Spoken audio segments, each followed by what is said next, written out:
Thank you very much. Next up, Representative Gosar for 5 minutes. Well, thank you, folks, for showing up today. Appreciate it.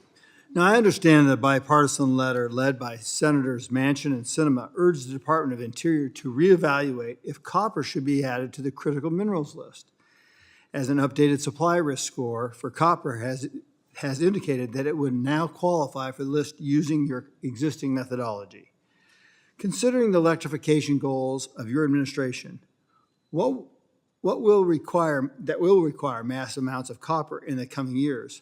Will USGS, Mr. Applegate, commit to using its authority under the Energy Act of 2020 to reevaluate the critical minerals list before its next required update in 2025? Well, thank you very much for the question. There's no question that that copper is essential for our economy. The terminology, though, of the critical minerals designation is, of course, both the importance of the mineral as well as then the vulnerability of the supply chain.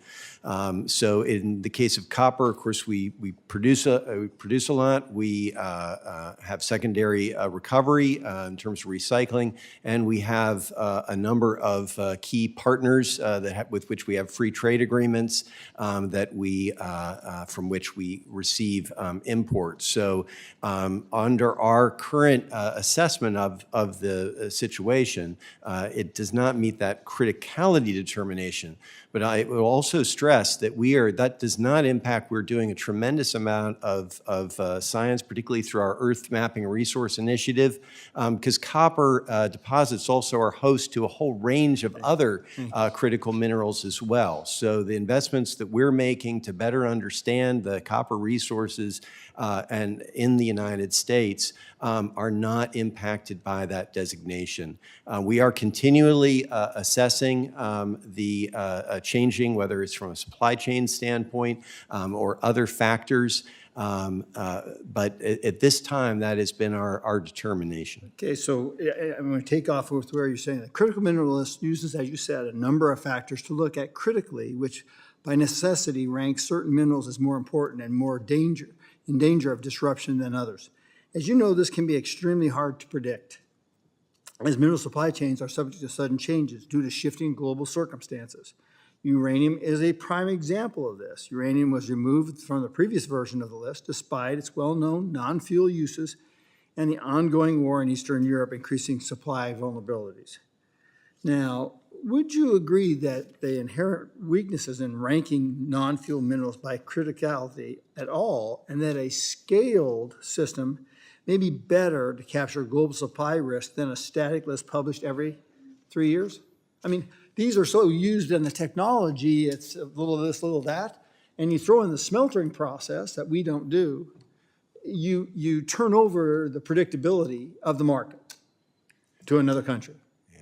No, thank you for that question, and this is a really important point. Is that we don't just look at those minerals that fall within those very specific criteria that were identified for that list, because there are so many other minerals that are essential, and there's so many factors going into this. So when we're thinking about this in our National Minerals Information Center, we are thinking about that whole range of minerals, that whole range of uses. So we don't sort of stop looking at it, whether it's on that list or not on that list. And along the lines you identified, it is very much a continuum.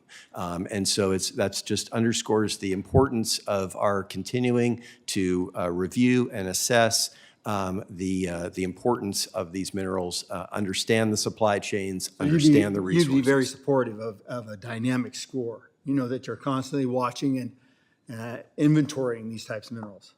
Well, right now we're operating under specific direction, through the Energy Act and so forth to provide that critical minerals list. And I will just say that we do that within a context of a much broader assessment of the whole range of minerals, the whole range of supply chain issues, the resource assessments, and we'll continue to do that to try to provide the best information we can. I got one question, so I'm going to cut you off a little bit there.